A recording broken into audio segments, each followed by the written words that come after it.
अश्रु की धाराओं से गोविंद ने सुदामा के चरण प्रक्षालन किए और जो वस्त्र पहन करके आए थे स्नानादि से निवृत्त होकर के वस्त्र सुदामा को पहनने के लिए दिए।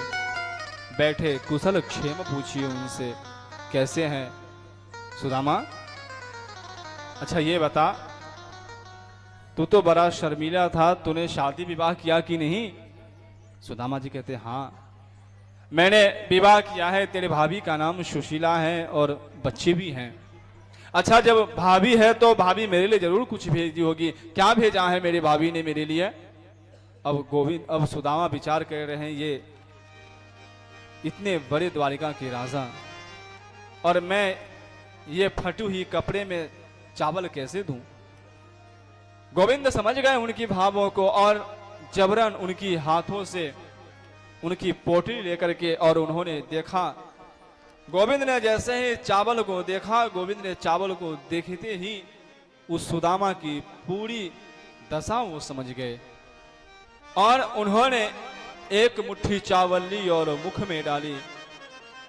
सुखदेव जी महाराज कहते हैं, राजन उस एक मुट्ठी चावल में स्वर्ग के जो बड़े बड़े राजाओं को जो सुख, स्वर्ग में जो बड़े बड़े देवताओं को जो सुख मिल रही है, एक मुट्ठी चावल में श्री कृष्ण ने सुदामा को वो सुख प्रदान दिए।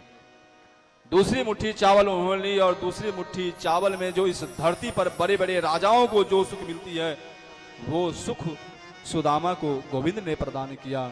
और इस बार तीसरी मुट्ठी चावल में माँ रुक्मिणी को दासी बनाकर ही भेजने वाले थे, बस माँ रुक्मिणी ने हाथ पकड़ ली, गोविंद बस कुछ हमारे लिए भी रहने दीजिए। और वो चावल उन्होंने उनसे ले ली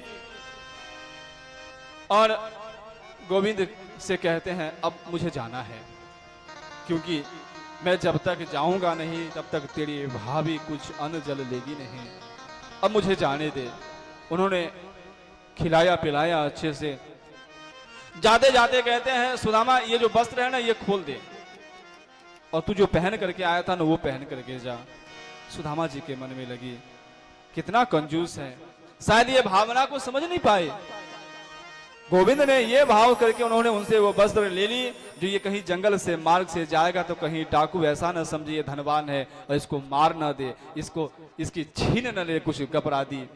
इसके लिए गोविंद ने भावना सुन के वस्त्र ले लिए और प्रत्यक्ष में सुदामा ने न कुछ मांगा और प्रत्यक्ष में गोविंद ने न उसको कुछ दिया। न सुदामा ने मांगा न श्री कृष्ण ने उनको दिया कुछ।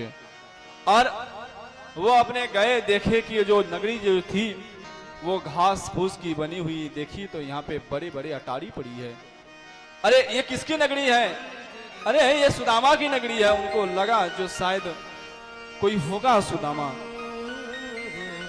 जिन्होंने ये नगरी बना ली होगी रातों रात। अच्छा वो सुदामा जी है कहाँ? सुदामा जी द्वारका